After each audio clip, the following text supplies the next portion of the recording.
Hello, friends. I am Seth Dahl, and I'm here with Jenna Winston. Hi, guys. My really good friend. We have been making videos for a while about Jenna's journey. We've been making them on Facebook, making them on Instagram, a little bit on YouTube, but we've only been doing her current journey, talking about where she's at now. So part of that is how much weight you've lost in the last year. 120 pounds. So you're at 120 pounds that you've lost. In less than 9 months. In less than 9 months. She's doing really good, really healthy physically.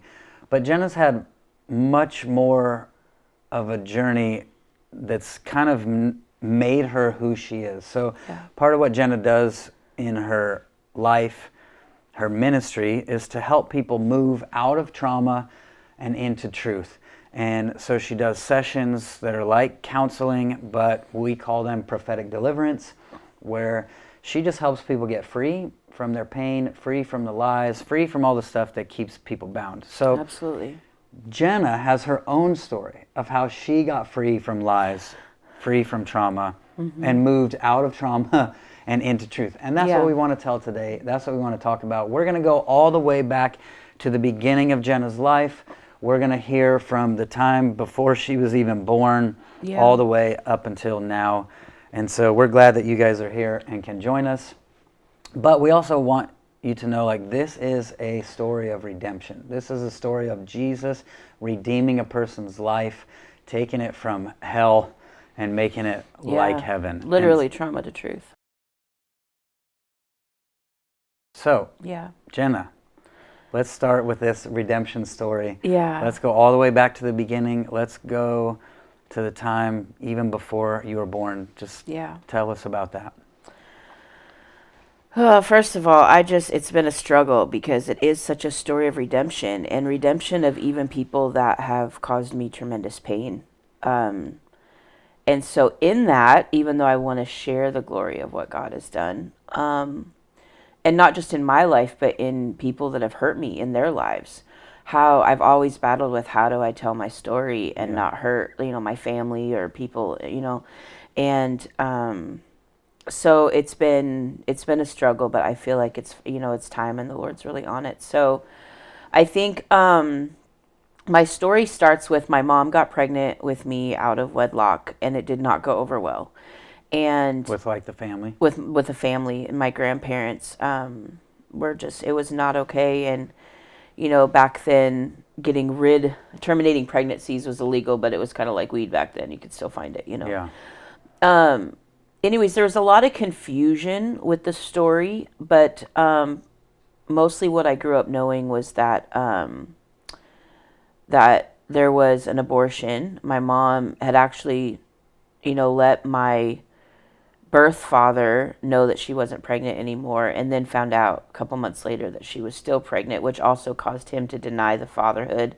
All kinds of stuff going back and forth. Then I was told it was a miscarriage. I was told several different things. But then when they found out she was still pregnant, my mom literally was hid out by an aunt and uncle in Longview, Washington, while she finished out her pregnancy.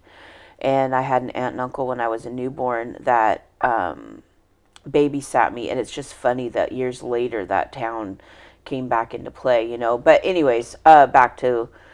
but because of that, go ahead. You're saying your mom tried to get an abortion and said it's over, pregnancy's terminated. Right. But then you're still in there. I'm still in there. Found out 2 months later she was still pregnant. So there was twins, and so I didn't realize till years later through my own inner healing how much I experienced loss even in the womb. And I've actually seen my sister in the spirit, and I really had an amazing encounter with Jesus later, but born from loss, already feeling that loss and that trauma before I was even born. But also, even though the story would change all the time as to what actually really happened, believing I was a mistake, I wasn't supposed to be here, I was unwanted. My birth father hated me from day one, In fact, later when I found him when I was 15, he literally threatened to sue my mom for getting a hold of him.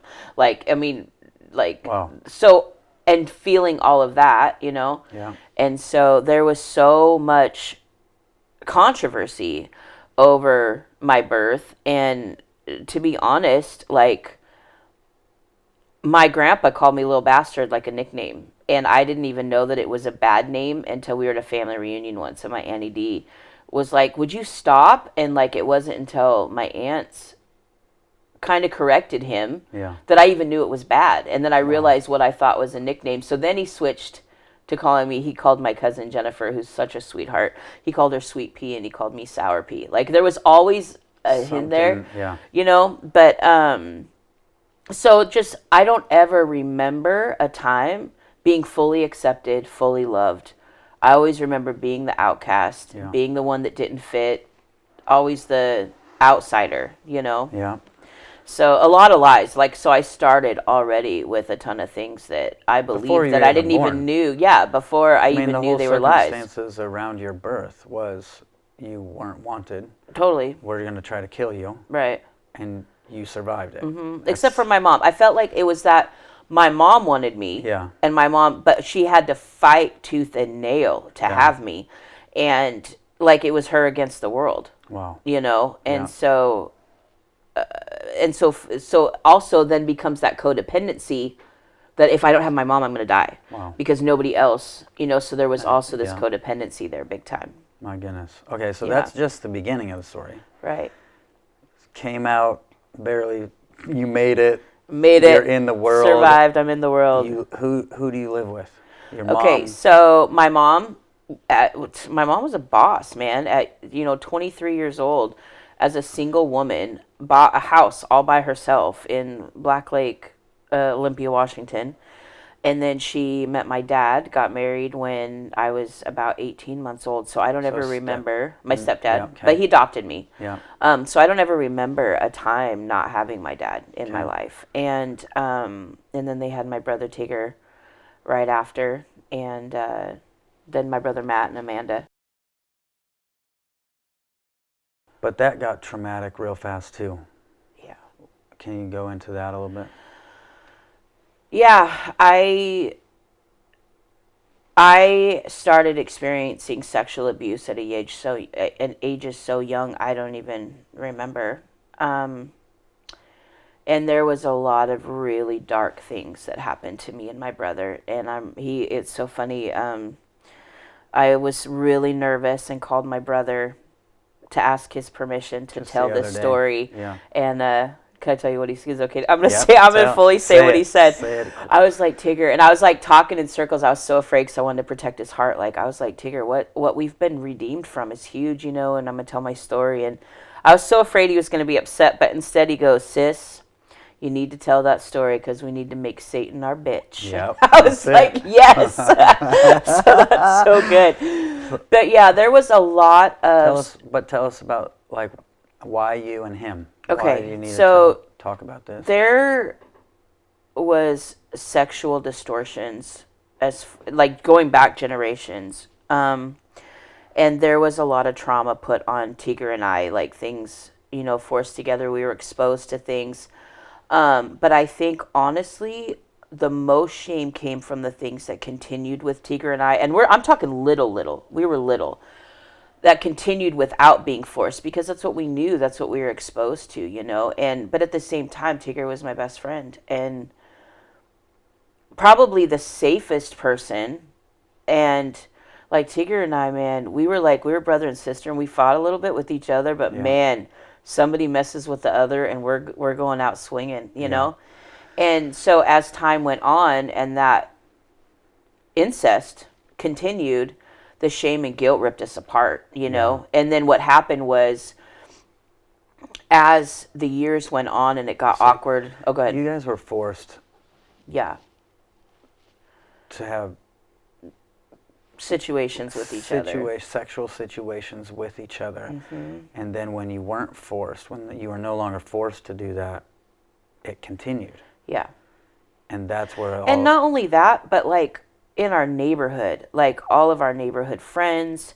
And it's like, how you always have that parents have that kid in the neighborhood. They don't want their kids around because they feel like there's just something icky about that kid. Yeah. We were those kids. Yeah. We were the ones that were always introducing the neighbor kids to all the sick, twisted games. You show me, I'll show you. Let's do this type of stuff. Yeah.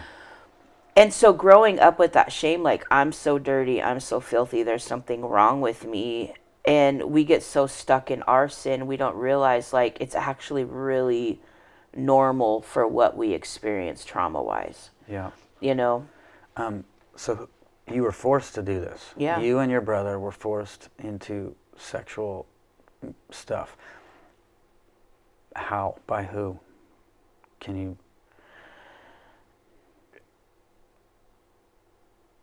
Just at a family member's house, not at home, at a family member's house where we would go all the time. And I also believe it's a place where my dad and aunts and uncles were also abused. I think it definitely was I know it was generational. And I'm sure that it continued long after me and Tigger until now. Yeah. The house is disintegrating and empty, and I'm so thankful. But I don't know if I've ever told you this or not, but about 2 years ago, Tigger and I and my sister, Amanda, together went to that house and put our feet on the ground and asked for forgiveness for all the sin that had ever gone on in that house for generation after generation after generation. And just loosed the presence and the healing of God, and came after every generational curse, every generational bondage, all the sick, twisted things that had gone in that house for so long.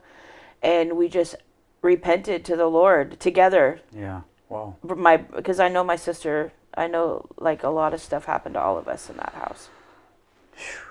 Well, okay, you and your brother, that wasn't the only sexual abuse in your life. Mm-mm. No. No. I had uncles.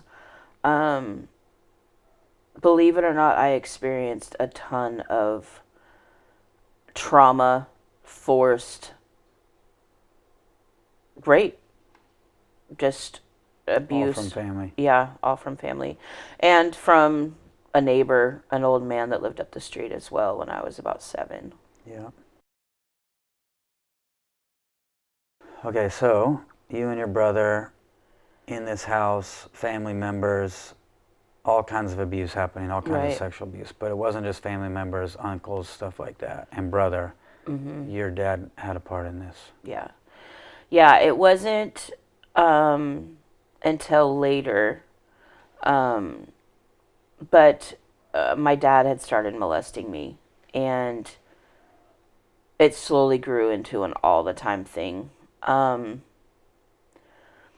And I think that was even harder to heal from because it wasn't traumatic and it wasn't violent. At the same time, we had money. We had nice things. We lived in the suburbs. We went to church. We had Bible studies at our home. We sat as a family and read the Bible together and prayed together and always had worship going on in our house. And growing up to the Agape Land records, that Georgie and I found out later, Georgie He's on all those. And I know all of them by heart.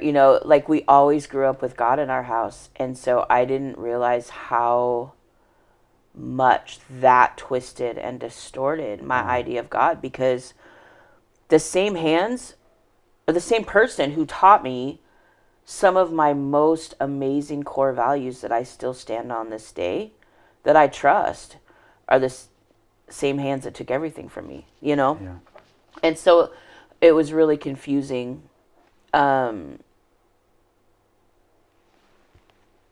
And a lot of, taking on responsibility for, now it's my fault if the family's going to fall apart if I say anything. Yeah. And so just living in this sick place all the time and just really confused. What happened with all that? So, man, I remember going through 6th grade learning about sexual abuse, and if, somebody's touching you or hurting you, and to tell somebody.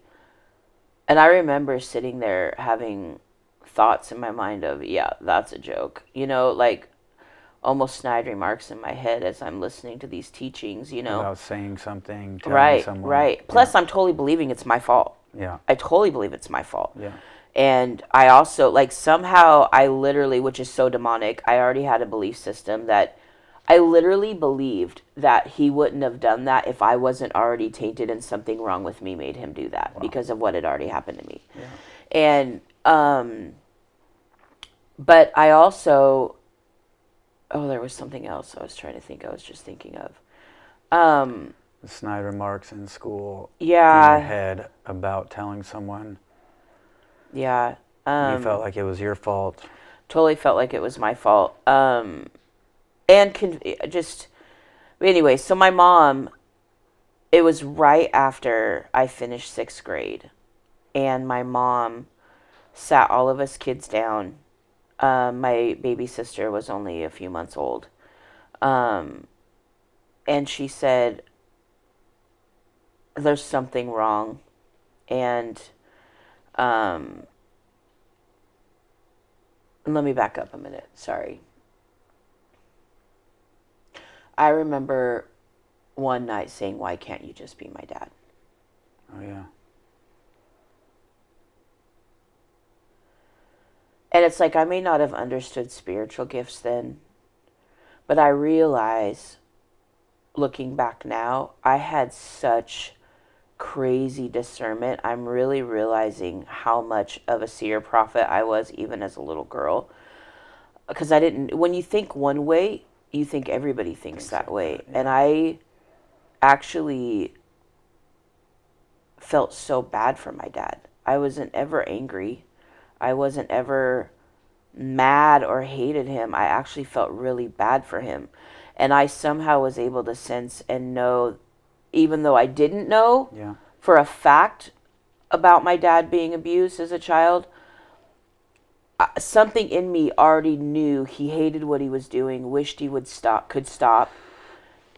And because I knew what Tigger and I had experienced in the house that he grew up in, I somehow already knew that he wouldn't be doing that if he wasn't already hurt and broken. Wow. I may not have been able to articulate that clearly. Yeah. I was a little kid, but I knew it. Yeah. My understanding of it was very intense. Like, I knew that. And so what happened was I actually worked really hard trying to help him not feel guilty and shameful for what he was doing. Yeah. So I literally, people talk about Stockholm syndrome. I really think that people who have intense spiritual gifts that actually can feel and discern other people, I think is why they actually end up having compassion for people that are hurting them. Yeah. Because when you can see hearts, we become so strong. Like, I can handle this. I can put up with this.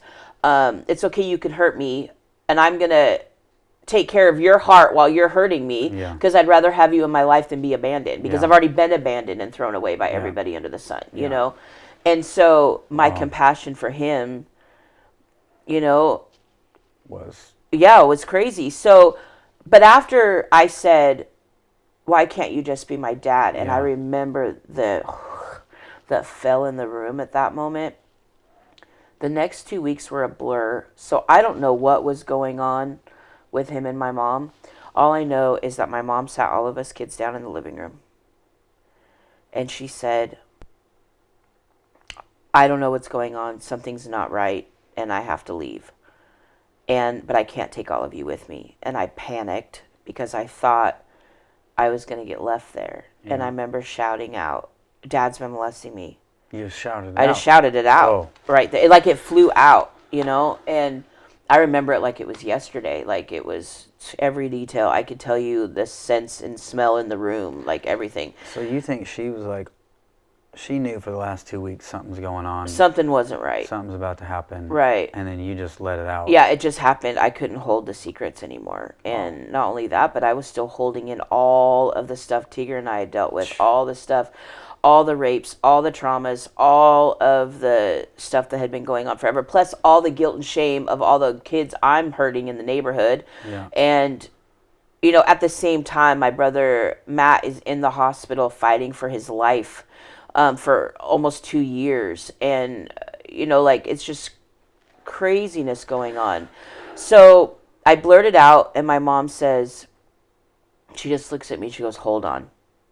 And she gets up and she walks in the kitchen, and I hear her call her sisters, call the pastor, called Pastor Dan, I remember so much, and call the police. And then she called my dad at work.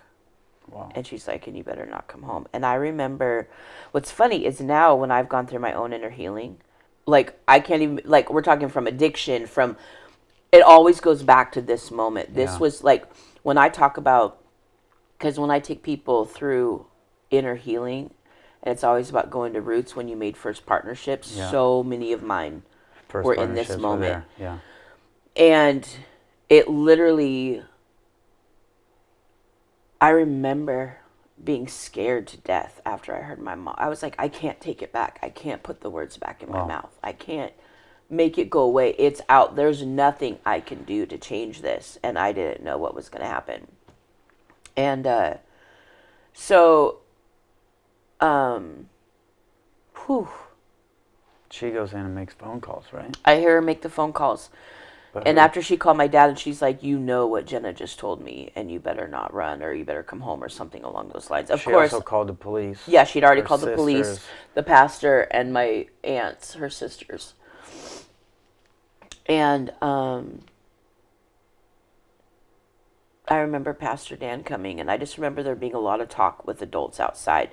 What's crazy is, granted, I know nobody had a bad heart for me, but I look back through my own inner healing and realize, like, I was so disregarded in the process.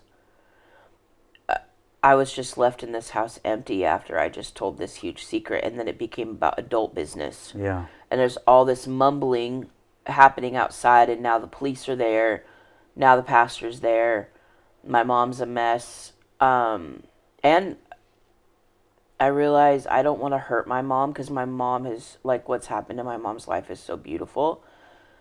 But my mom was so broken. My mom did not know how to deal with this, like with me as a victim. Yeah. It was about her. Wow. It was about how this messed up her life, what she had to go through, and her mental breakdown with it all. And so there was no part of me that was taken care of in any way, shape, or form until way later. And I ended up, I remember watching out the window when the police cuffed my dad. And I remember the look on his face, and he was so glad it was over. Wow. So my mom's in the kitchen. Actually, this was before the police and my mom got there, or the police and my dad got there. I remember after my mom made the phone call, there was just this silence that fell in the house. Just this silence, like nobody was talking. Like, it was so demonic, honestly. And I remember walking in the kitchen, scared to death. Like, I was petrified. And I remember my mom was sweeping so aggressively, and she's like, what do you want me to do? You want me to leave him? You want me to, or do we want to save the family? What do you want me to do? Just put it all on you. And I was like, no, I don't want the family to, I don't want the family. I'm sorry. Like, I'm already apologizing. Yeah. And I remember saying, you know, like, I don't want you to leave. And my mom literally telling me to be careful about what I say to the police, you know. And so I remember, I may not remember every detail, but I remember, this is what makes me realize how crazy discerning I was even as a child, was I remember sitting there having multiple police officers asking me the same question in different ways. Yeah. And here I am, 13 years old, fully aware of them trying, you know, I'm literally telling the story, trying to protect my dad. Yeah. And I remember leaving the police station thinking, okay, my mom's not going to be mad at me now, and my dad's not going to go to jail, and everything's going to be okay. Everything's going to be okay. And that's not what happened. My dad did go to jail, and my mom shut down for 6 months. Like, she stopped talking to me. She just shut down. Yeah, you told me she shut you out. Totally Not shut me just out. shut down, but shut you Totally out shut me completely. out. And then it became, we pretty much, like my family now, my grandma, my aunts, everybody had opinions about my mom's choices. And, you know, we had to move out of the house we were in, and like the, you know, it was in the newspapers and stuff. And so 2 weeks after I started junior high with my friends I grew up with, moved to Tumwater, and, you know, stayed in an old house that had belonged to somebody where, mind you, there's still other sexual distortions going on and just crazy stuff going on. And the whole time we're kind of running and we're not allowed to answer the phone. So we're literally like kind of shut up in this house and not allowed to answer the phone. And then my grandma is trying to find us, and the operator's calling, trying to get through, and like just craziness is going on. And then my mom ended up getting another place. And so I just remember about 6 months had gone by. And I think the only reason why I can't believe I'm going to share this. I really wasn't going to, but I feel like it's so important on where first partnerships are made. And I remember in the middle of the night one night, and this is what started my weight gain. This is when food became my emotions. I think I had turned 13 by now, or 14 by now. And I came downstairs in the middle of the night, and my mom would sleep all day and read romance novels all night. And I came downstairs, my mom was reading a book, and at this point she'd barely talked to me other than telling me to change my sister's diaper or get my brother ready for school. I was barely going to school at the time. I was home all the time. And I started smoking cigarettes, I was doing everything a abuse victim does, Yeah. and trying to be cool with the kids hanging out outside and whatever. But I remember looking at my mom, and there was some Oreo cookies on the counter. And I looked at my mom and I just said, "Why won't you talk to me? I just need you to talk to me. I just needed somebody to hold me. I just needed somebody to love me." And I remember my mom looked me right. Now she's obviously, it makes my mom sound like such a monster, but you have to realize the level of brokenness she was in. And it is redeemed, but it was really jacked up at the time. And she literally looked at me and said, "I'll start talking to you again when you apologize for having an affair with my husband." Wow. And something in me in that moment immediately was like, I'm not going to let her see me cry. And I stuffed my face with Oreos and washed them down with milk, which pretty much became a way of life for the next 20 plus years. Just eating. Actually, almost 30 years. And it wasn't till years, I had forgotten about that moment because my mom asked my forgiveness. Yeah. And I forgot about it. And it wasn't until I was going after my nighttime torments of eating, where I would get up and stuff brownies or cookies. Every single night, I'd wake up in the middle of the night, go want to eat something that would make me want to wash it down with cold milk. And it wasn't until I went after inner healing years later, realizing that it went back to that moment, that it went back to trying to heal something. Trying to protect her from seeing you from crying. And just I'm not gonna have emotions. I'm gonna feed my heart. Emotions down by stuffing food in your mouth. Whoa. Absolutely, that's exactly what happened. And that's where food became a huge problem. That's where weight became a huge problem. Yeah. But now you're at 120 pounds down. Yep. Because of the rest of this journey of healing and all this stuff. Yep. This is good. Okay, so your dad went to jail. Yep. Talk about how. And then when he got out of jail, he wasn't allowed to live in the house for a year. And then, then he was, but he couldn't be with you alone. With me alone. Yeah. This one's still really raw for me. It's taken a long time walking through all of this. Yeah. Basically, I don't remember why we told the state or whoever you call it, I don't remember why the reason was. My mom says it's because I was acting out, but the truth is that there was this 1 hour a day where my mom was at work and my dad would get home, where it was just really inconvenient with work schedules to constantly navigate around that. And so I ended up in a foster home for all of 8th grade. They put you in a foster home so that it wasn't inconvenient. Because your dad would have an hour where he was not allowed to be alone with you, but you guys had an hour at home that was too inconvenient to I was home from school, he was home from work, but it was like an hour or two before my mom would get off work. So instead of him going somewhere else for an hour, they put you in a foster home for a year? Oh, man. And it was hell. Yeah. It was hell.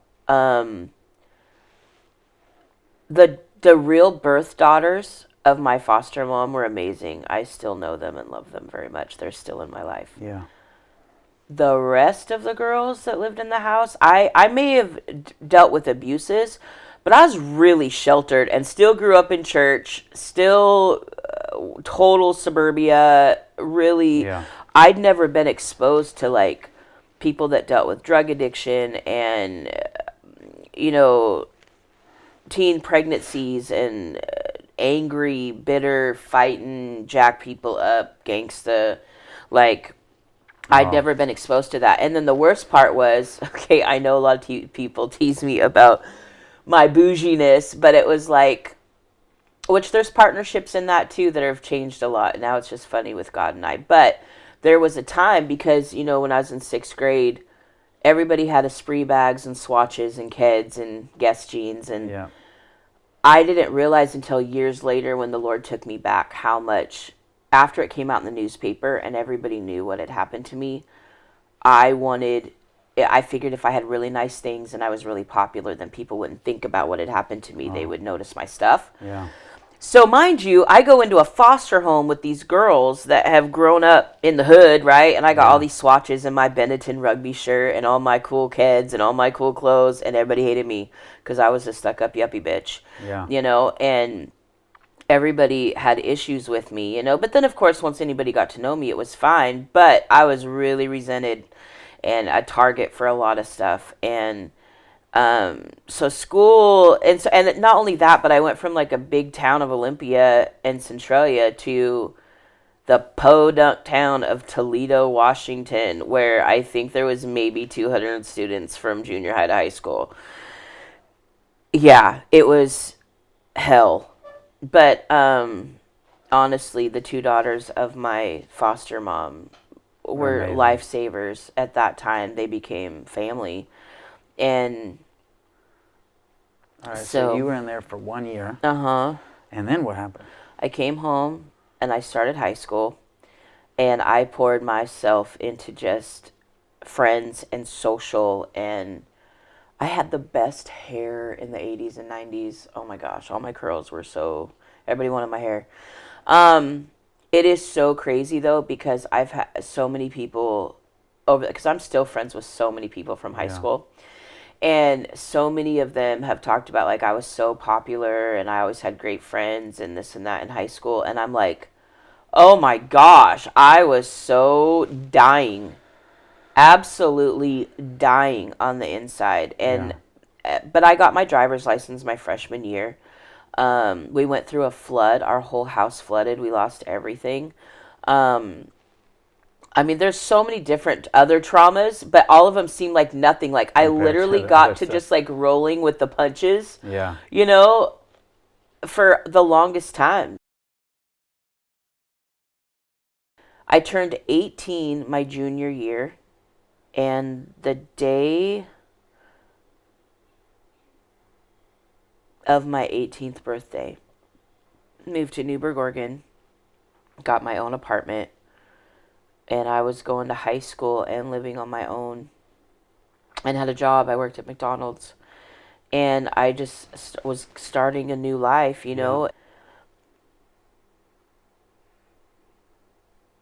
There's, there's like the floodgates are, I literally moved to Newburgh, Oregon And that Sunday, I went back to church. And I rededicated my life to the Lord. Wow. On the way home from church, I got pulled over and got a speeding ticket because I wasn't wearing my seatbelt. In Washington, it wasn't law yet. In Oregon, it was. And I was pissed as hell that I got a seatbelt ticket. 3 days later, me and my cousin Tony, who was also my other best friend, and Marco, we were coming down Parrot Mountain, going up to pick up some friends that ended up not being it. We were going to go see New Jack City. Of course, I was going to go see New Jack City. And as we're leaving Craig's house, I said to them, "You guys put your seatbelts on because I don't want to get a ticket." Yeah. And I would have never done that if it wasn't for that cop pulling me over hours after I gave my heart back to the Lord.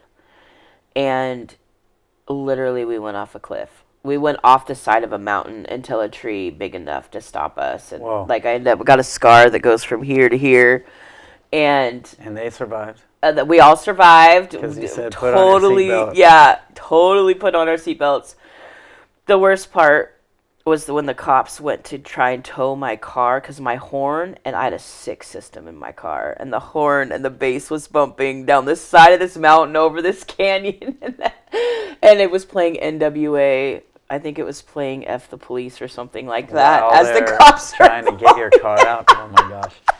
Okay, so that's Newburgh, Washington? Newburgh, Oregon. Newburgh, Oregon. You've been through all your childhood, or a bunch of your childhood. You've now moved, and you have given your life to Jesus, and you've driven off a cliff, but you're starting a new life. Right? Okay. So now, yeah, I get very involved in the youth group there. Okay. It was amazing, and I loved it. And I made very, very, very close friends. And I think I actually started to settle into some amazing friendships. I don't want to say any names, just because I still love them all very much. But I ended up two really traumatic things happened back to back. I ended up getting raped by a close friend. Was that the camping one? No. Okay, different one. No, camping happened when I was younger. Okay. But by someone in the youth group. And the church turned on me. Like, the mom was like, it's because of what she's been through and because of this, and that demons took over his body and made him do it. And, like, it was pretty hardcore. And then my uncle... The church told you that? Yeah, the church pretty much turned on me. But my uncle, who's amazing, ended up being the arresting officer. And literally it meant the world to me when he told me that the person who did this to me never denied it and said, yeah, she said no, and admitted it. And so that was really hard because I know that my uncle really fought for me, but the church, and he was a pastor at the church, you know. Yeah. And then my youth pastor, who was... Your uncle was a pastor? No. Sorry, my youth leader, who was someone that I trusted, and it was the first person that I was ever I started to open up about all that had happened to me. It was the first time that I attempted to get any kind of counseling. He was related to the person that owned my apartment complex where I had my apartment, and he would often paint for him. And he was painting my apartment. And your youth leader, my youth leader, you're trying to get counseling from, that I'm finally trusting and letting someone into and opening up about all the traumas and sexual abuse I had dealt with. Yeah. I come home one day and I see that he's there. And in your apartment? In my apartment. No, I know he's in my apartment, and I knew he was there painting. Yeah. But so I was sneaking up the stairs to be funny, because we were friends like you and I are, you know? I mean, maybe not this level of depth, but I trust him like this. Yeah. And it's the first time that I trust someone like this, you know? Yeah. And I walk in and I catch him with another girl in our youth group, in my apartment, on my counter. And it was the worst thing ever. And I at the same time that this other thing happened. These were like within 2 weeks of each other. It's such a demon. About the time that I'm going to open up and get freedom, I get assaulted all over again. Yeah. And blew up, and I told my mom about what had happened, and she told me to tell the leaders. And they all turned on me. But it did come out years later. Not only had that gone on for years, but they're like, and he was married and has kids. That's why I'm not saying anybody's names. Yeah. But I was the liar. I was this, and then all the truth came out later. Wow. And then people wanted to come apologize, and by that time I was so bitter at the church and bitter at everybody that, you know. Okay, so you're in. This is all happening. You've started over. This is crazy. The church has turned on you. When did you get married? So now I'm starting my senior year. My senior year has just started. I have my own apartment. I'm working at McDonald's. I start high school. By the time November runs around, and the person who had actually raped me, who had been a friend and then raped me, was in some of my classes, and the school wouldn't take me out of my classes, and I didn't want to tell them why, because I'm still protecting my predators. Yeah. You know? All the time. Because I don't want to hurt anybody. I feel like anybody wanting to help me with what's happened to me is me being a burden. Like, I'm so freaking orphan, it's ridiculous. So I quit school, and I start to party. Okay, my idea of partying back then was having some wine coolers, but whatever. Me and my friend Lori, we go to Portland, and we are at this party, and this really hot guy with some great abs comes in. And I remember as he walked in, and because he at first came in talking all loud, and then as he walked in, and he's like, "Oh my gosh, I'm sorry, I didn't realize there was ladies here. I came in talking loud and obnoxious." And he walks away, and I look at my friend Lori, and I go, "Oh my gosh, I love him. I'm going to marry him." We were married 6 months later. Oh my gosh, I was running from life. But in all reality,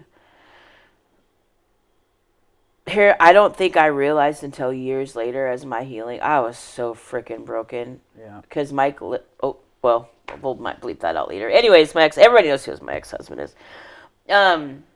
Literally cheated on me 2 weeks before we got married, and I took care of his heart so he wouldn't feel bad. Wow. For cheating on me. Again. You're doing this again. Again. Because I didn't want his guilt and shame to come between us. Protecting the people that have caused Married him knowing that this had happened. Oh my gosh. Yeah, literally. All right, so you've started partying. Fast forward a little bit. You started partying. You meet him. You get married. Oh, he gets saved. And now we're not partying. And now you're not And I'm partying. mad. Okay. Because we're not partying. So then you're mad because you're not partying, but there's all kinds of crazy stuff that happen. There's so much to it. But I know. Like at one point, you and the kids move into a storage unit. Oh my gosh. Okay, that's way. Okay, first let me do this real quick. Mike and I actually, we were young, but we did pretty good for about a decade. You know, my kids grew up in church, Ron Canoli in worship, and our God is an awesome God's playing all the time, you know. I loved being pregnant. I loved being a mom. My boys were everything. I had an amazing friend. We're not friends now. I miss her, but we were friends for a long time. Had our kids together. There was a group of us that had a whole bunch of kids all at the same time. Our kids grew up together. I think there was like 7 of us that all had kids within 3 months of each other, you know, and some of them were within like 3 weeks of each other. Wow. You know, and life was really good. And then about the time that I turned 28, I started to have memories of the traumas. Okay. And you know, whenever things would trigger a memory of something that had happened to me, my ability to shut it down was really good. Mm-hmm. But now it's like my mind was running through the memories, whether I wanted it to or not. Yeah, and it was becoming all the time. I couldn't stop it. And so I was feeling sick and slimed and grossed out all the time. At the same time, my parents decided to move to Newburgh. Now, mind you, there wasn't hatred there, but it was like, it was a whole lot of trying to tolerate each other over a lot of abscess just not talked about. Yeah. And I didn't realize, like, as I loved them, but it was a trigger for me at the same time. And me and my mom weren't good. We wanted to be, but we weren't. Like, love was never a question, has never been a question. Yeah. Getting past our brokenness with each other was always an issue. And so I had multiple medical things, and I was on pain pills. And I'll never forget, I obviously I didn't learn it at the time, but going back through inner healing, realizing, I think I was really naive. I don't think I realized I didn't know what pain pills could do for you. Yeah. You know, I hate that I even word it that way. I didn't know what they could do for you. I think in my mind, it was like taking an antibiotic. It just made you tired, like a Tylenol that made you tired. Like, I don't know that I'd ever experienced a high or a euphoria, but this one particular day I'd gone to the bank. I had passed a kidney stone, and I was to the point where I was good enough. I was better, but I wasn't off the medicine yet. I went to the bank. I came home. I was like, oh, I got to take my medicine. So I popped 2 Percocet. After they're in my mouth and swallowed, I realized, oh, no, I took them before I left. So I took 2 doses, like 20 minutes apart, right? Okay. Like, to the point where I'm scared to death, so I call poison control. Like, I think I did something wrong, right? Yeah. And they're like, no, you're just probably going to sleep really well. All of a sudden, I realize... You're high. All of a sudden, my heart don't hurt. My anxiety's gone. I went from like that yelling, snapping mom to, honey, no, that's not good behavior. We're not going to talk like that. Mom doesn't want, and everything was good. Everything was great. All of a sudden, my husband came home and I'm like, hey, instead of, Yeah. And life was great. And when I realized. It was all because of the pills. I realized. No, you know what root lie I partnered with? This medicine makes me a better person. It makes me soft, sweet, kind, gentle, loving, and kind. A distortion of all the fruits of the Spirit. Yeah. Right? Yeah. I know that now, but at the time I really believed it made me not angry and anxious and mean and snappy. It literally, I believed it made me a better person. Wow. Well, the problem was I was taking care of an aunt that lived right behind me that had bottles and bottles and bottles and bottles and bottles and bottles because she never took them, and she had like years' supplies. Oh, I was in heaven. And she was blind. So I shouldn't crack jokes about it. It's so horrific when I see how demonically stacked this assignment was against me. Yeah. I mean, like, I had a lifetime supply for a while. Yeah. And then so you just kept taking pills. Every 4 hours, like I Darvocet for days. And I would go over and I'd be like, hey, Aunt such and such. She's passed away now, but hey, Aunt such and such, how you doing? Because she can't see, and I'm taking handfuls of pills. And then I just got to where I took bottles because I knew she never took them. Oh, so horrific. I'm not laughing. It's not funny, but I was just like... But anyways, later realizing how easy, because of the way that happened, how easy stealing and lying it was so easy. Because I could justify it. Because you're making yourself a better mom. I was making myself a better mom and a better person, and she didn't know, and I wasn't hurting anybody. All right, so crazy twist of events. At some point, the pills run out, and you need to get more. Oh, yeah. So I think I was a functioning addict for a long time. But then...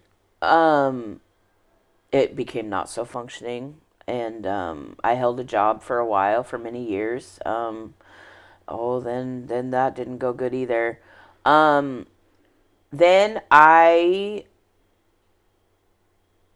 oh gosh, there's so much to this. Basically, my husband cheats again.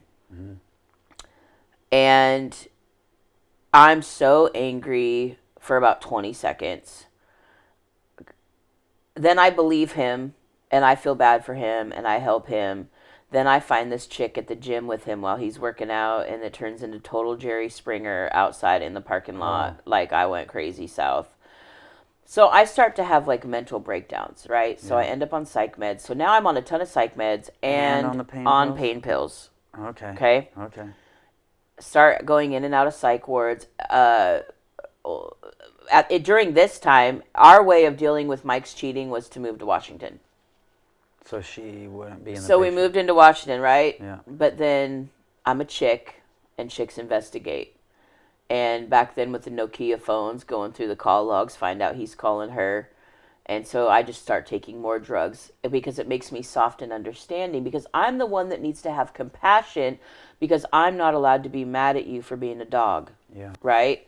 So I have to keep myself in check so that I can take care of your heart to make you feel better about your choices. Wow. And yeah, I am not that chick today, let me tell you what. No. And so it was pretty hardcore. In all reality, my boys became my emotional needs, right? Like, my boys were my life, very codependent. Like, they were filling all the voids, you know? Yeah. And it's like Mike and I just kept trying to move, and I just kept taking more drugs, and then he's doing more drugs, and I'm doing more drugs. And so we start, like, I would rent places and then never pay rent, and so we would just move to places until we got evicted. And then at one point we ran out of places, and by this time I'm on methadone, and so I'm like straight up like heroin. Are you still on other pills too? Oh yeah, and psych meds. And Oh, pain like pills or no? well, that I would take All of anything it. I could get my Anything, hands fine. on, but I was prescribed like a ridiculous amount of. I didn't know. Do you know? I didn't even know what methadone was. I just knew I was on it, and Yeah. I was like, not. I spent 2 years just nodding off. Yeah. And it wasn't until one day watching Judge Joe Brown or whatever, and these two chicks are like fighting with each other, and one goes, "Girl, you trifling ass, you know you're down at the methadone clinic every day." And I'm like, what? So I start Googling methadone, find out it's basically synthetic heroin. Yeah. And like, I realize that the dose that I'm on is absurd, right? And now I'm like running out of it all the time, so I'm buying it on the streets, $10 a pill. So I'm spending, $500-$600 at a time, and flying through it like it's nothing on top of everything else, and so eventually we run out of places and we end up in a storage unit. I mean, it was cute. We had it all nice in there, but it's like Anthony's acting out, but thank God he had his guitar and could write it out in song. The boy wrote some sick songs, amazing songs during that time. But how long did you live in the storage unit? Oh, like probably 6 months, Wow. And yeah, it was pretty gnarly. Like, it's pretty gnarly. Yes, living in a storage unit is crazy. So somewhere in there, so methadone, psych drugs, psych pills, pain pills, you went to the psych ward, but not just once. Oh, no, I've been in the psych ward 19 times. If you run my medical records between Oregon and Washington, Seattle, they just kept Portland, putting you in there to try they just to kept help putting you? me, because I kept having these massive meltdowns and wanting to end my life. But all those other times were just threats. So we're going to pick up the story where we left off, and you guys get to join in where we are. Okay. All right, so when I found out I was pregnant with Anthony, because I met Mike at 18, got married at 19, had Anthony at 20, had Dominic at 21. And when I found out I was pregnant with Anthony, there's this amazing couple, Joshua and Virginia Phillips, and they do a lot of counseling. They're PhD psychologists, but also pastors. And she started Women of Purpose years ago up in Oregon. And anyways, I went to her for counseling. And also my parents went to Joshua as well. And so a lot of redemption things got healed back then as well. But when I went to Virginia, the first couple of sessions that we did,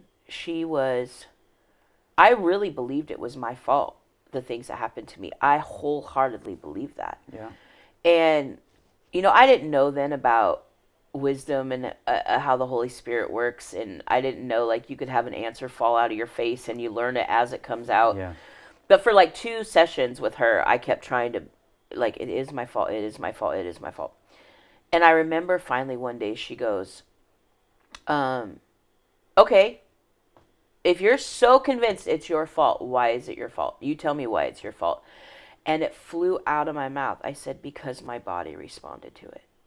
Oh man, I can't believe the amount of shame and guilt that was tied to that. And she laughed. She's like, honey, is that why you think it's your fault? Because I'm like, your body enjoyed it. yeah. She goes, nobody hates an orgasm. Nobody does. Nobody hates that. She's like, I can't believe, first of all, her laughing at me made me realize how absolutely minuscule what I was believing that seemed to keep me trapped as I'm the most worst, dirty, horrific, horrible person on the planet. It's my fault. Well, and my mom blamed me and all this stuff. Like, when she laughed, there was something so Holy Spirit about that. Yeah. And she's like, you're dealing with a scientific response in your body. When somebody knows what they're doing, your body's not going to not respond to that. But I guarantee your mind didn't want it. I guarantee you hated the guilt and shame after. And I bet you hated when you knew it was going to happen. And to realize that what I believed made me the most horrible person on the planet didn't. Yeah. It didn't. Like, it actually was the first time that I actually saw myself like as a victim and not as a horrible, horrible person. Started you getting healed from this. Started to get healed. And so it's so crazy how much that has come into play.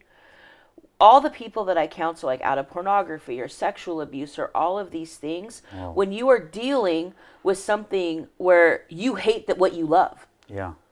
Your body is scientifically responding in a way that feels really, really good when your spirit, your physical body, your heart, your soul, mind, everything hates it.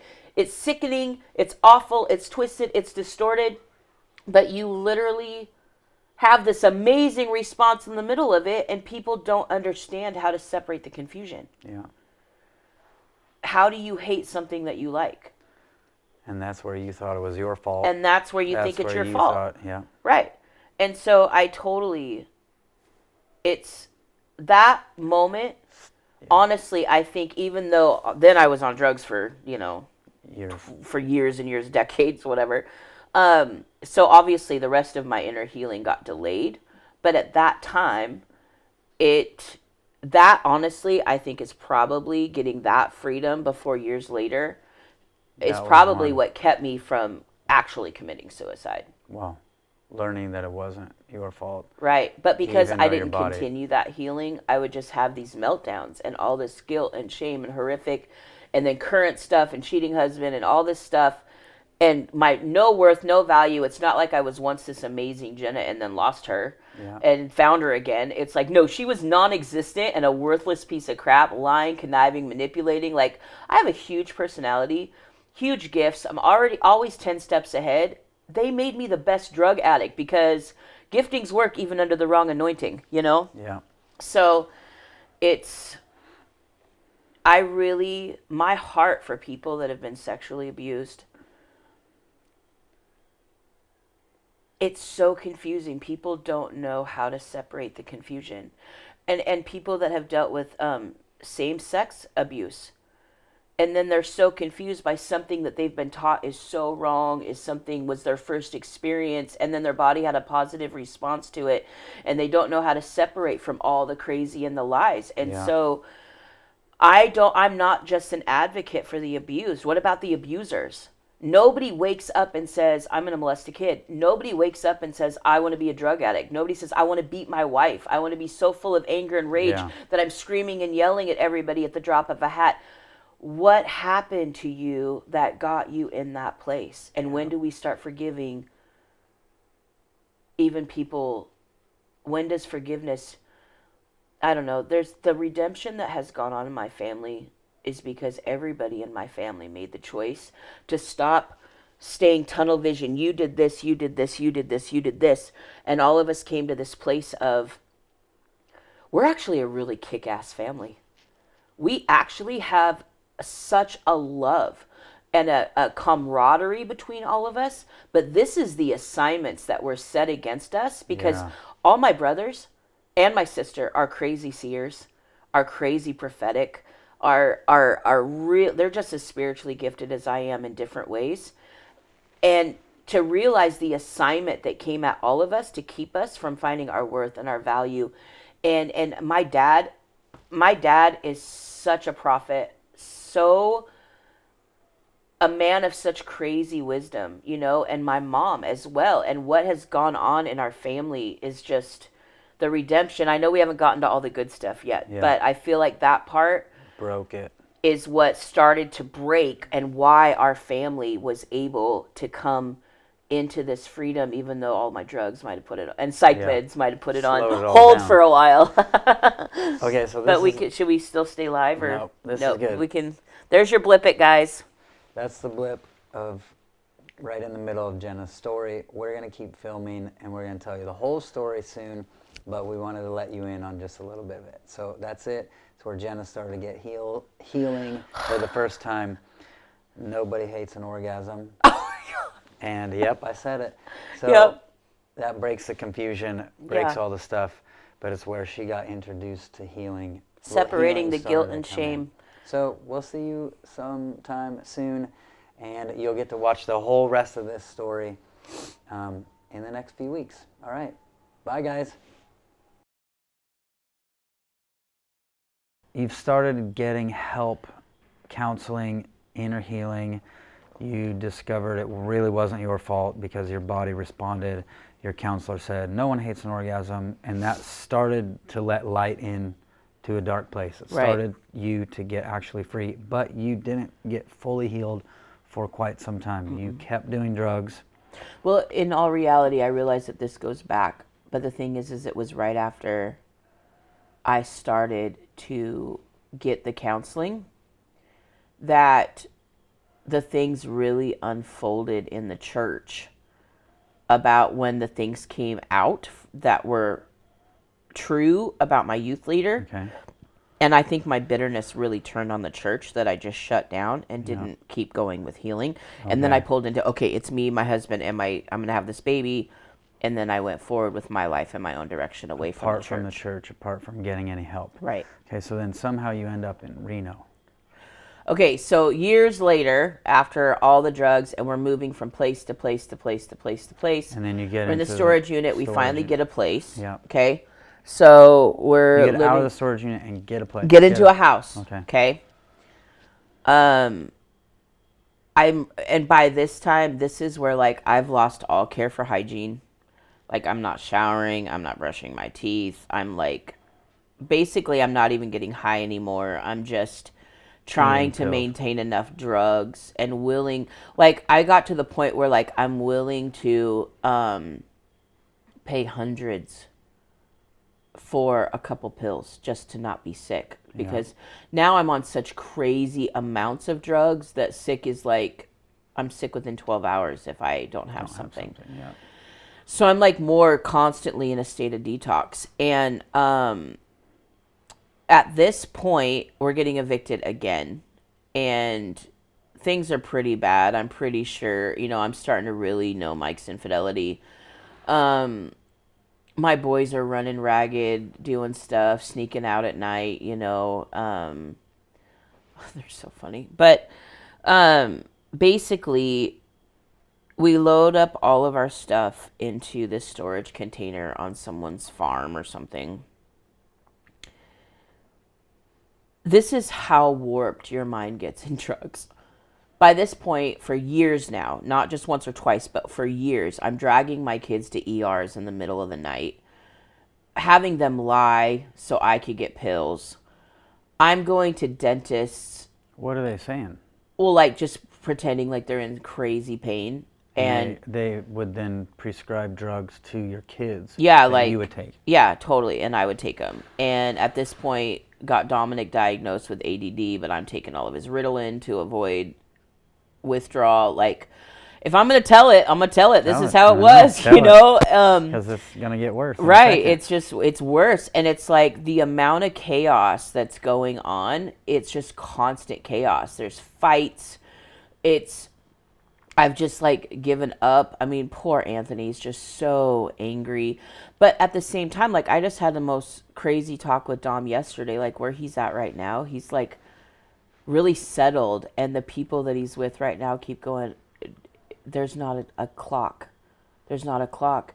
And I'm actually seeing the fruit in my boys, the negative fruit, even though we talk about it and we're coming out of it, that pack your stuff, we got to go. Because, you know, as a parent, you think you're doing the right thing, not letting them know we're about to get evicted. So they find out last minute, okay, pack your stuff again, pack your stuff again, pack your stuff again. So my boys were constantly move.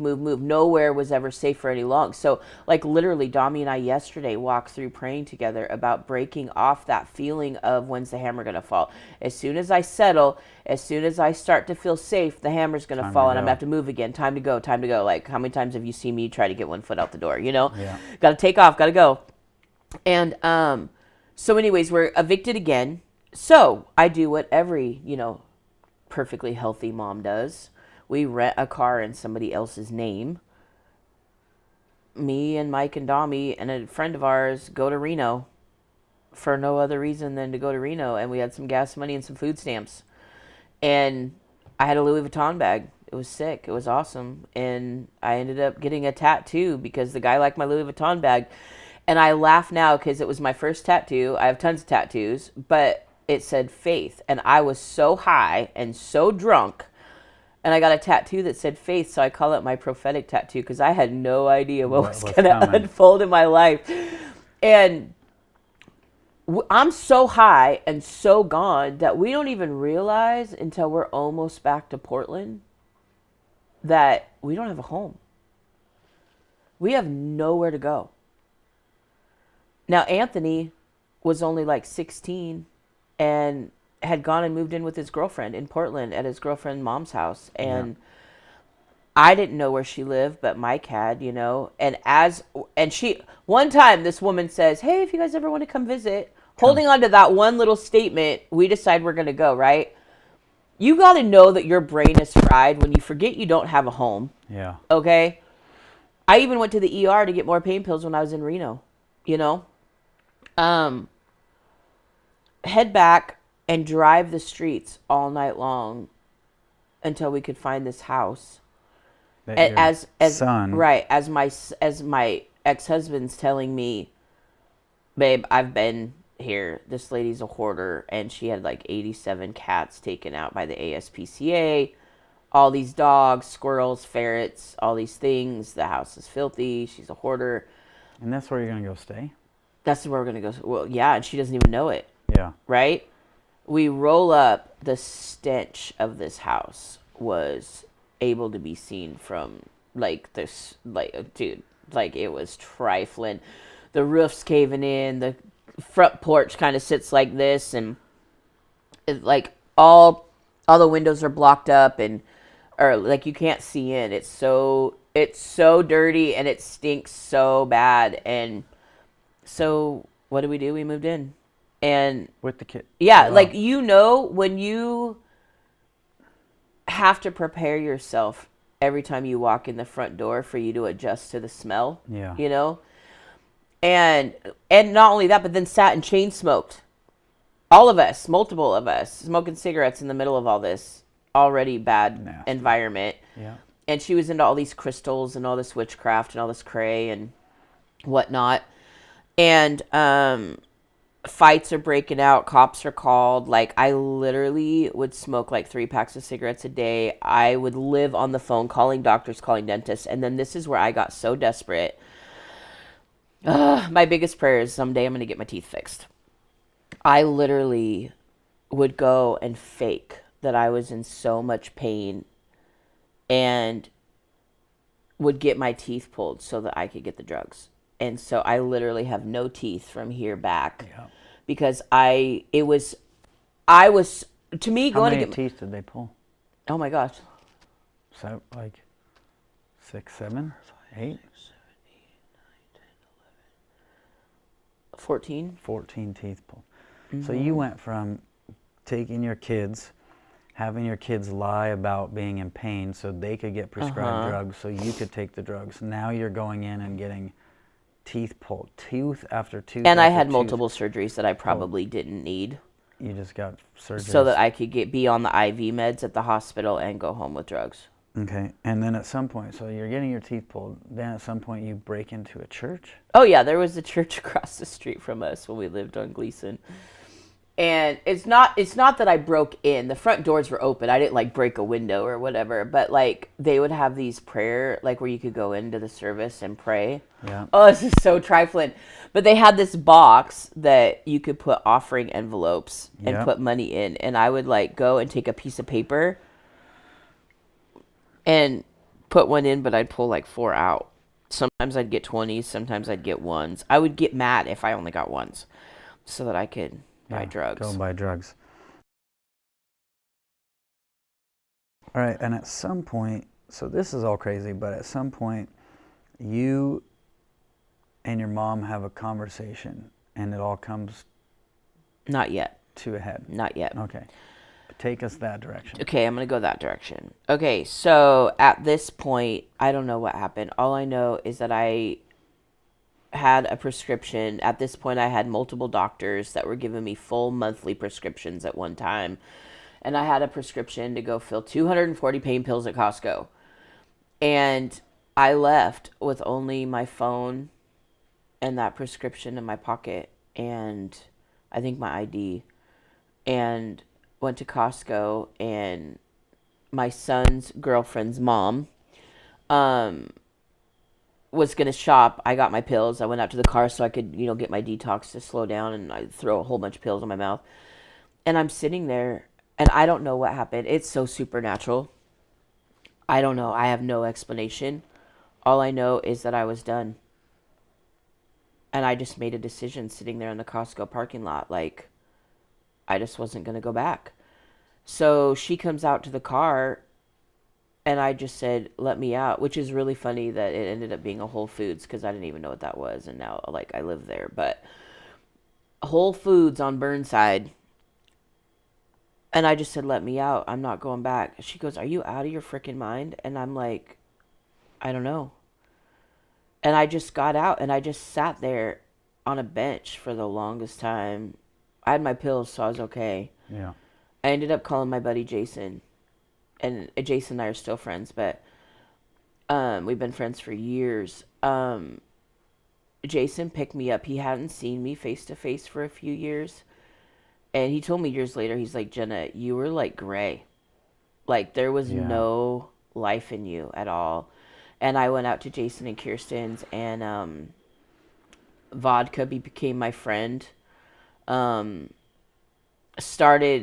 was so angry at Mike because it took him all of 2 seconds to move in with somebody else, and I was so angry. And at this point, my kids were done. They were frustrated and mad, and I just left them, and everybody hated me. At this point, I'd lied to all of my brothers and my sister. I'd like run phone bills up in names and not paid it. I'd stolen money. I'd stolen pills. I from everyone, and everybody was done with me, like seriously done with me. And I didn't have a soul. And I'm out at Jason and Kirsten's, and I'm kind of going down a rabbit hole pretty quick. And the last probably 10 days before my suicide attempt, like I just remember for a while laying there for the longest time, like no, I didn't even have an ID at that time. I don't even have an ID. I don't have a birth certificate. I have no evidence of my existence. I have no way to get a job. I don't even have a high school diploma. Like, I have no way to start, and all I need is drugs. All I need is drugs. I just need more pills, more pills, more pills. Had all my psych meds. Well, these memories regarding the things that happened to me, like I started to have thoughts, and these memories started to keep going, and again, and I started to really believe that my mom was, I just think it's when all the anger towards my mom, like, how do you,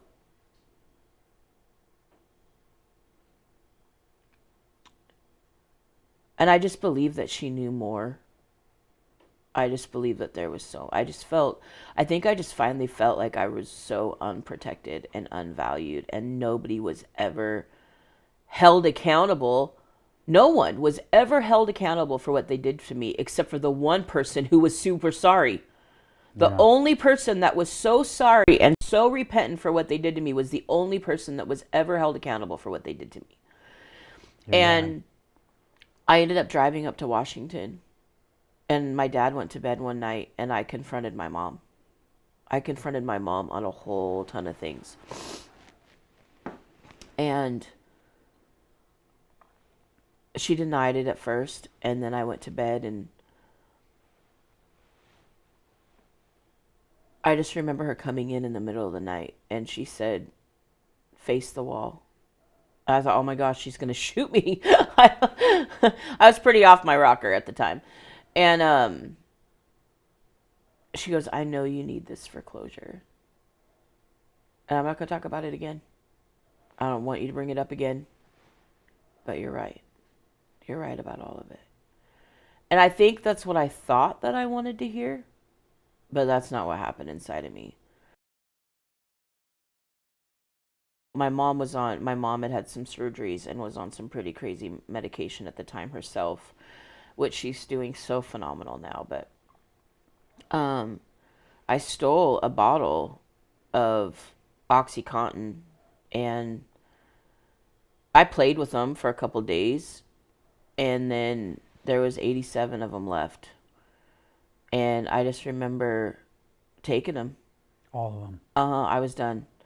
I was so done. I had no one. Everybody was so angry. It was awful. And Jason took me to Good Samaritan Hospital in Portland. With 87 pills in your stomach. Yeah, they pumped. And, it's a really bad joke, but I always say Suicide 101, don't use time release. No. That's so bad. None of them had a chance to dissolve enough to do anything. So if I'd have chopped him up, I'd be dead and gone. But yeah. I remember being so angry I was alive. So angry that I was alive. And at 2:30 in the morning, Pastor Rachel walks in. I didn't know she was a pastor. Just this beautiful nurse walks in, and she says, "I am not supposed to do this, and I could lose my job. But God's been telling me for 2 hours to come in here and tell you that he loves you, and if you look up, he's going to pull you out of this." Wow. I said, "Fuck God." And I meant it. And I was so angry that I was alive. I just wanted to be dead. I didn't even want to breathe anymore. Breathing was exhausting. I couldn't even get food stamps or state assistance. Like, I actually was so thankful to go to the psych ward because I had nowhere to go. And I had no one. No one, not my kids, not a husband, not a family, no one. And I ended up back in the psych ward. And when I got out, I had nowhere to go except for back to my parents. And, was one part I forgot. So Pastor Rachel, even though I said, "Fuck God," that's what came out of my mouth, but something broke inside of me and I started weeping, and it was like my mouth opened up and my life fell out, and I just started telling everything that had been bottled up inside for so long. And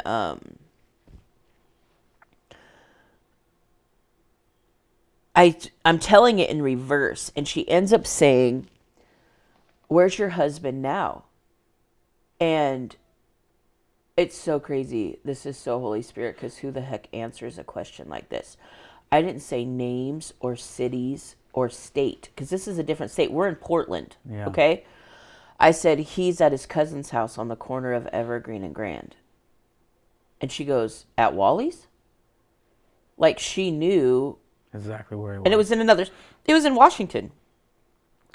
And come to find out, she was my husband's cousin's pastor and marriage counselor. And so I got mad. In my mind, my rabbit hole, I thought, okay, Mike's going to find out where I'm at. I don't want nobody to know. I don't want da-da-da-da-da-da. And so I said, "Get out." I was like, "Don't let the door hit you where the good Lord split you. Get out," And she sticks her...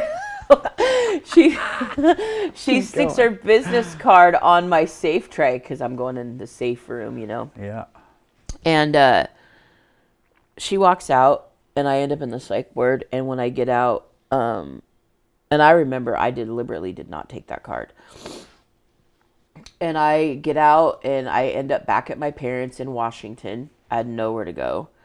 And they're so done with me too, you know. They have to keep everything locked up and like it's so pretty bad, you know, like you're not allowed here, you're not allowed there, you know. And I definitely my mom was struggling with alcohol at the time. She's not now. She's been clean and sober for a long time, but at the time she was, and I hated wine.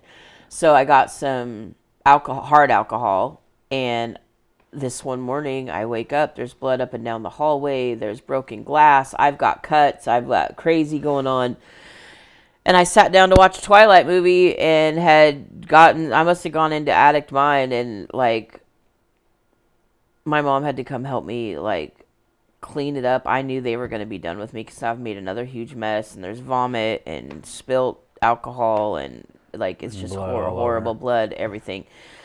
And I just remember my mom bringing the steam cleaner, and as she's steam cleaning my vomit, we're cracking jokes like when I was a little kid.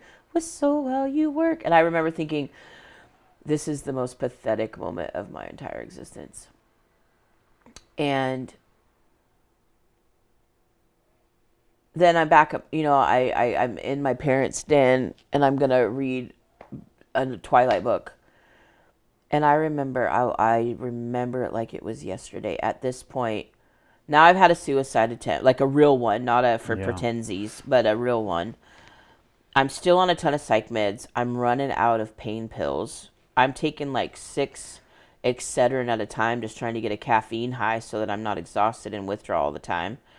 I'm now thrashing a house in a drunken stupor and yourself. In myself. And you don't have any teeth left to get pulled. I have no teeth to get pulled, and I have no money. I have nothing. And my mother just steam cleaned my vomit, and we made fun work out of it like we did when I was a kid. And I just remember sitting there with this Breaking Dawn book, and I said the words out loud, I'm going to die old and alone and an addict. There's no hope for me. I'm unfixable. I really believed that. And I opened up that freaking Twilight book, and Pastor Rachel's business card was my bookmark. Whoa. And I didn't even have that book with me in the psych ward. And I just said, okay, God. I said the words out loud, okay, God. And I walked over and I called her. Okay, what's funny is I know this woman. This woman never answers her phone. Yeah. And especially from an unknown number. Yeah. But she answered, and within 2 hours, she had me on a train back to Oregon.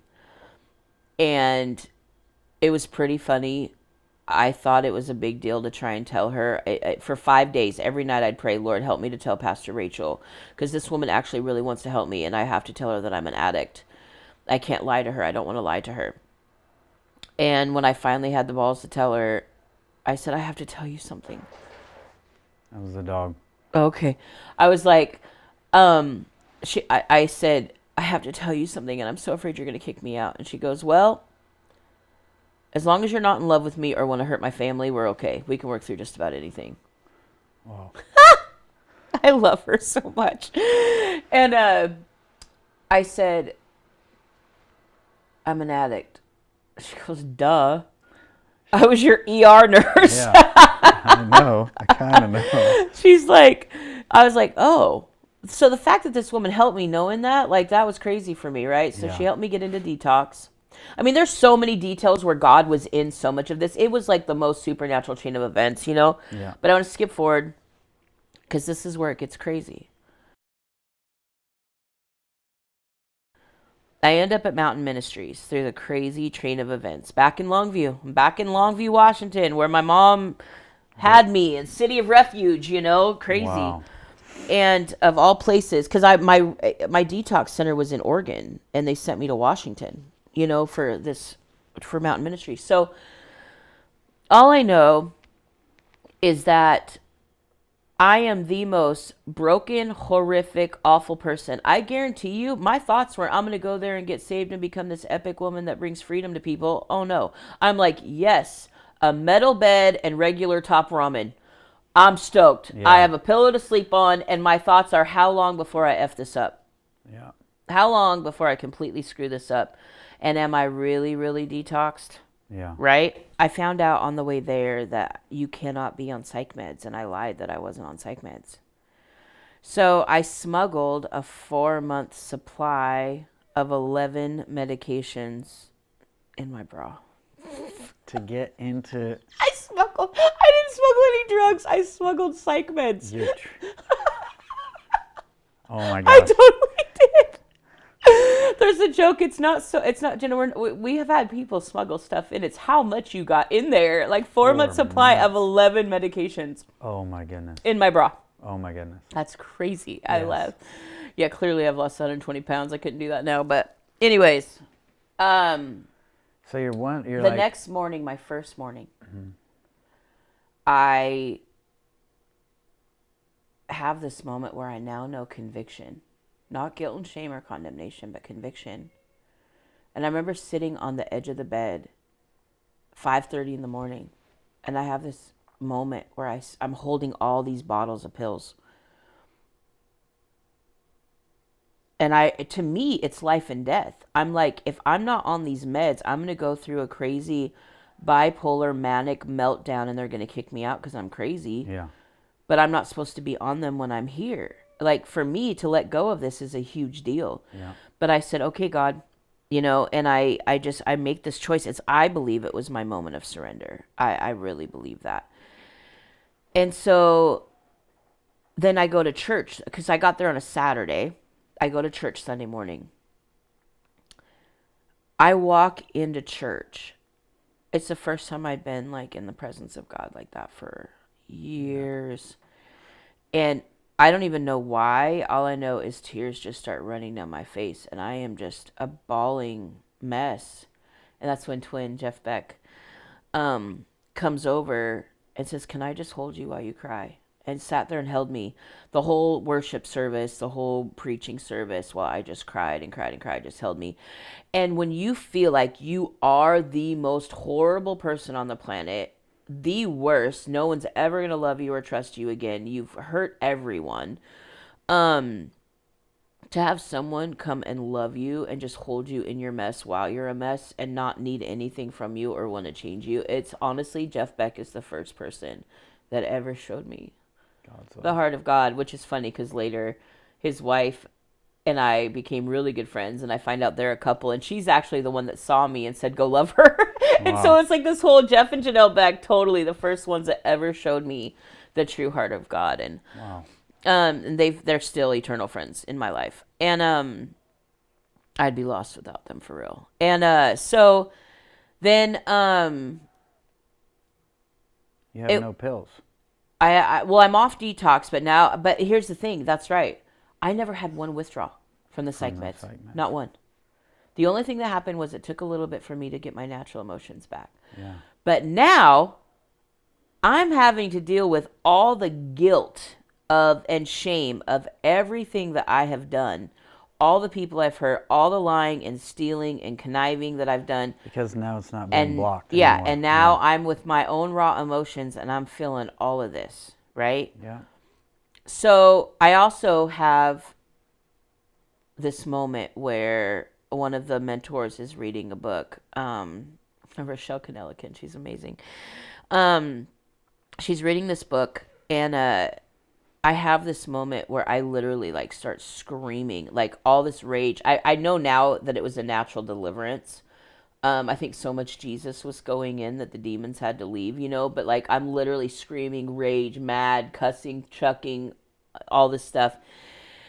And this is when I have my encounter with Jesus. I literally, for 2 hours, I'm like exhausted. Like I've locked the door, which we lost the lock later, whatever, all kinds of drama at Mountain Ministries, whatever. But anyways, at the end of this moment, in complete emotional, mental, physical, spiritual, whatever, exhaustion, I lay out on the bed.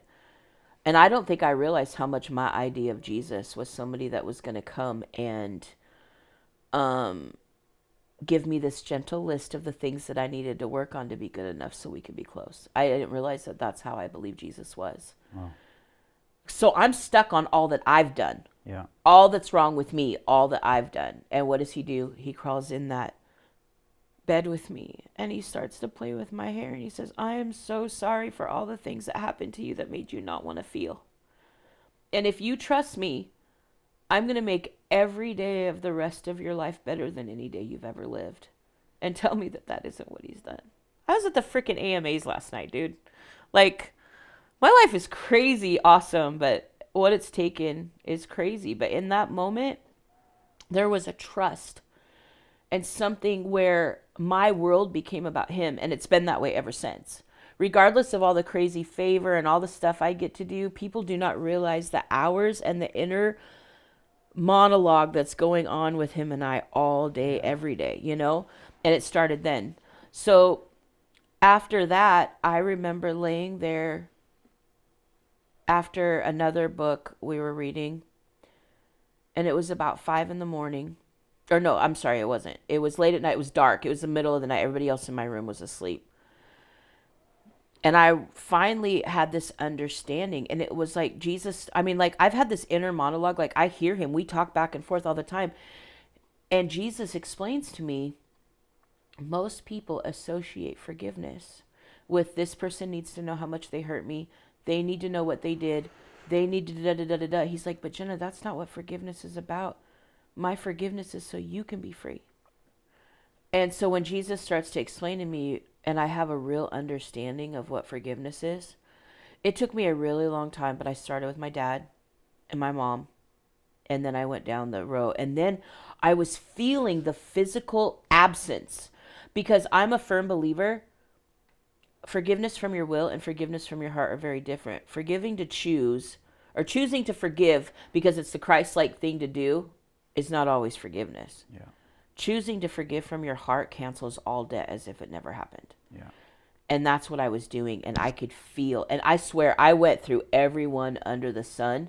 Like by the time I was done, I think I was forgiving the guy at Blockbuster for late fees. Like I'm seriously, like I did this for hours. Yeah. Like to the point where I'm asking anybody else, because now I'm realizing I feel like I'm literally having poison extracted from my DNA. I can physically feel it leaving. Wow. But I hadn't forgiven myself. I forgave everybody else, and then the next day is when the pool of booties happened.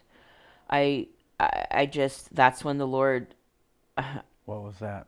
What's the pool of booties? I'd never had an open vision, and I'm sitting in a Bible study, and all of a sudden, the Lord, Jesus shows me this swimming pool. I'm in this swimming pool. Even though my eyes are open and I'm present, I'm in this swimming pool full of butts. And these butts are literally making sound effects going bloom. Popping bloom, up over bloom. To the surface. And I'm like, this is so demonic. Like, what the heck is this? And I see Jesus on the side, white robes and everything. And he's like, you like that? And I'm like, this is awkward. And then I felt his spirit shift towards me, so tender. And he goes, Jenna, every single day I come here and I say, I want to take your guilt. I want to take your shame. I want you to receive my forgiveness. But every day you come at me with, yeah, but I did this. Yeah, but I pawned my kid's Xbox for drugs. Yeah, but I had my kids living in a storage unit for drugs. Yeah, but I stole money from people. I stole this. I did that. I did this. He goes, yeah, but you've created yourself quite the pool of butts. And I'm like, dang, Jesus, you're clever. And he's like, when you get out, it's done. It's absolutely done. And I realized I still sat in that butt. I sat in a pool of ass for a long time. I was comfortable in it. I realized if I stayed in that pool, then that meant nobody was going to believe in me again. Nobody was going to love me again, which meant I couldn't hurt anybody again. Yeah. So my pool of butts had become my self-protection. And he's like, when you get out, it's done. And I said, okay, well, I still sat there. And then Jesus looks at me and he goes, Jenna, you actually know the power of my forgiveness, but you believe the lie that if the people you hurt don't see you suffering, they won't believe you're sorry. Oh. And I realized that was the case right there, is that I was trying to prove to everyone how sorry I was, so I was keeping myself in bondage. And then it was literally within days after that when I started to see in the spirit the way that I did. And I didn't know how to put it all together. It was so confusing at the time, but all I know is now I see demons on everyone. I only saw demonic for 2 years before I saw angelic. And I see with the naked eye, like I see demons, spirits, angels, giftings, anointings, naked eye, like they're as real for me as you are. And I obviously had no articulation for this back then. Yeah. But I was never afraid. I was never fearful. It actually became like I would sit and just watch and analyze everybody because, now I remember when I started to see the angelic and I started to really understand the goodness of God versus just fighting the demons. Yeah. And it all happened in a moment because I'm like, when I was like, wait a minute, it doesn't matter the formula. I was obsessed with the formula. What's attacking them? What are they feeding? What are they not feeding? What is the root? What behavior has been, what's root, fruit, work, and tentacle is woven into their behaviors? Is there self-protection from the lie that they're believing based on what demon? I was obsessed with the formula. And then when I realized the power of God, I'm like, God, why'd you let me obsess over the demonic for 2 years? And he goes, because now it's muscle memory. You can look at somebody and go, that's what's attacking them. That's what they're feeding. That's what they're not feeding. That's what the root, fruit, work, lie, and tentacle that they're believing. That's what they're partnered with. That's a root. Da-da-da-da-da. And then when he started to prophetically show me where first partnerships were made and how those could all come down. And it was all, I realized I had this huge identity as this demon slayer and I could attack every demon. But you know what? That isn't God's goodness. That was mine. And when I realized the power of the scripture, perfect love casts out fear, every single one of my biggest freedoms from addiction, from relapses, from every single one has been because of receiving love and forgiveness in my biggest messes. Never because I fought a demon. Yeah. Right? Wow. Never because the power of me fighting what's attacking me, but letting God and the goodness of God come in and replace every single lie. So as I started to go through my own inner healing and going back to every one of these sick, twisted memories, every one of these vile people and saying, God, what was your truth? What was your truth? What was your truth? What was your truth? What was your truth? And finding out how he actually meant for things to be, what they were supposed to be, what his heart was for people that were hurting me, what his heart was for me. What the enemy did to come at me, not the person, what the enemy, our battle is not against flesh and blood, but the assignments of the enemy that came against me from never having my worth, from never having my value, from living in lies, from having all the self-protections, and I've gone after layer, at the same time learning how to have this crazy spiritual gift. By the time I went to ministry school, I only knew how to operate in ministry. I had no idea how to receive love or connect with my heart or connect with people without ministry. I could get all up in your Kool-Aid and we could be connected. But that was just spirit-filled, Jenna. I didn't know. So this time that has gone on of all the different layers and all the times that God has healed me through my own dysfunction, to bring to a place of wholeness and understanding, that was never his plan for me. And when I first started preaching and speaking, it was always parts of my story. Like the girl saved from drugs, the girl saved from sexual abuse, right? Yeah. And then one night he says, Jenna, you're not powerful because of what you survived. You were always meant to be powerful. You were always meant for greatness. You were always meant to be a seer prophet that brought freedom to powerful people. Those are just the assignments that came against you. And you have held fast on your identity, and we're not going to be stopped. And that changed my perspective that my ministry and my story isn't everything. What I was created for, that's just part of it, Yeah. There's so much more, I know. I don't even know. There's a lot more. But I think for now, this is where we're going to finish off.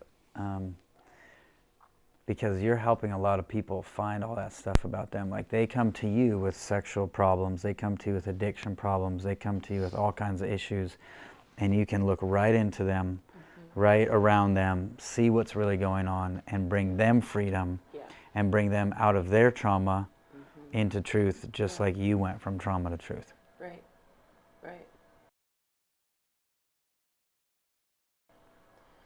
Anything else you want to say to wrap up your story for right now? There's not one thing that's happened to us, and there's not one thing we've ever done or are doing. A lot of people that are struggling with sin natures think that they have to get it all fixed before they can step into the goodness of God. And it's not about getting clean first. It's about being able to get in that goodness while the bad is there, and then the bad will fall off on its own. And when you can get to a place of letting the truth be louder than any lie, I'm really good at sharing the goodness of God. It's really been vulnerable to go back, because literally this is all like this much of this much, you know. Yeah. But I want people to have hope. It's not just about what's happened to us and staying a victim forever. Yeah. A lot of us use our victim mindsets we throw all of our transparency out there and say, this is why I'm broken, this is what's wrong with me, because you want to test people before you let them love you, you know? It's not about what all we've done bad. It's the goodness of God and his truth for us. And when our fight becomes, how do I stand on the goodness of God versus fight against everything that happened to me or that I've done, you will always win. And I think that's what this video, your story, does, is gives anyone else hope. It gives anyone else, hope to come out of being a victim, right, and staying in that place. I think one last thing I do want to add is I don't think the other thing I do is help people identify and cultivate their spiritual gifts. I don't think people realize how much their gifts that they're not aware of come into play in trauma. Because when the enemy can get you to partner with stuff, he can literally torment you through your own giftings. And if you're a crazy feeler or a seer and sense things or feel things, I think that's also a huge part, is separating what are you aware of and how much of your stuff is based on assumptions that you sense or feel in the spirit versus what's actually happened. Yeah. So I think that's really important too, is finding out what has God naturally put in you that the enemy has partnerships with. Yeah. It's important. So this is part 1, because there's more. There's so much more. We realized we just told you a whole lot of Jenna's story from the time she was born, even before she was born, up until now, through all the drugs, through all the abuse, through all the healing and stuff like that. But I know more of Jenna's story, and there's more. So we'll probably need to keep going a little bit later, film again, do some more stuff. But we wanted you to know some of Jenna's story. Not just that she's lost 120 pounds, not just that she helps people get free from their stuff, but why, how this all started to transpire in her life to make her who she is today. Yeah, how you go from being a lying, conniving, worthless piece of whatever to now God trusts you with hearts of extremely wonderful, marvelous, gifted, powerful people. Being a friend of God's a big deal. Yep. Yeah.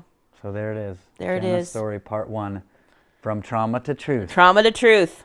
There we go. Madeline made the best book title ever. Yep. And you'll probably turn this into a book very soon. Very soon. All right. Love it. Love it. Thanks, guys. Yep. See you all later. Sheesh. Oh, my gosh.